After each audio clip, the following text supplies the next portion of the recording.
Originaire du Cameroun, Francis Tchégué fait régulièrement des apparitions à la télévision chinoise.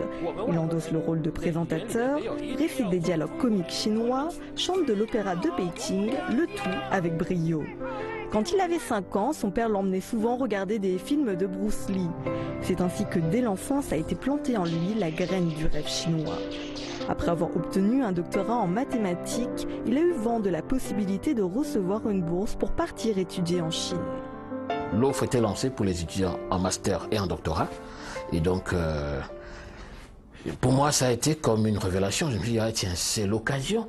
C'est une occasion qui se présente ainsi de peut-être réaliser ce vieux rêve d'enfance-là. Et puis, j'ai postulé. Et voilà, j'ai été parmi les élus. Francis Tchégué est arrivé à Beijing en 2003. Il n'avait jamais étudié le chinois auparavant et s'est rapidement heurté à la barrière linguistique.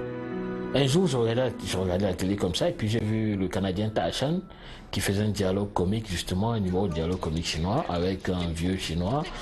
Et j'ai été impressionné par son niveau de langue, sa maîtrise et la façon d'emporter le public avec toute cette énergie. Les gens riaient aux éclats, étaient contents et applaudissaient. Je me suis dit, mais tiens, voilà un étranger qui parle chinois.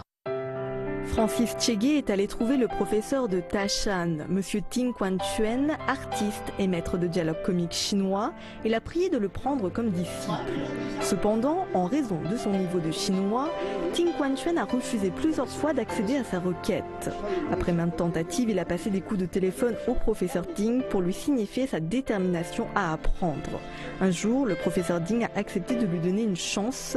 Il lui a remis un extrait de dialogue comique chinois en lui laissant une semaine pour l'apprendre par cœur.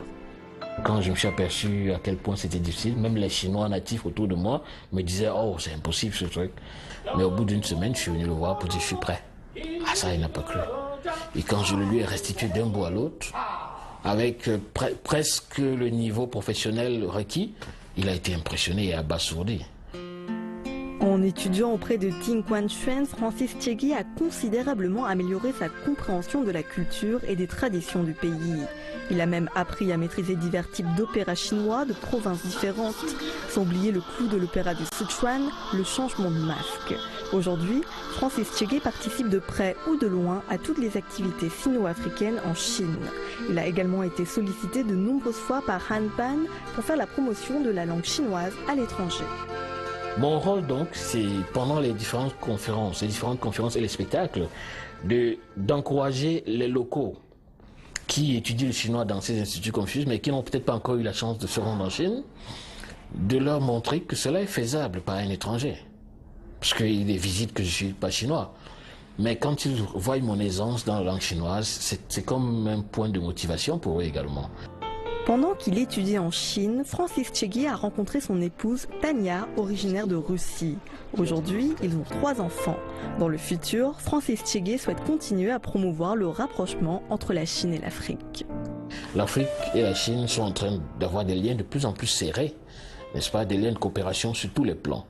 Et j'estime qu'il est important d'avoir des éléments comme moi, qui servent de pont, de facilitation, et qui puissent se sentir à l'aise, autant du côté francophone que du côté chinois, en termes de langue et de culture.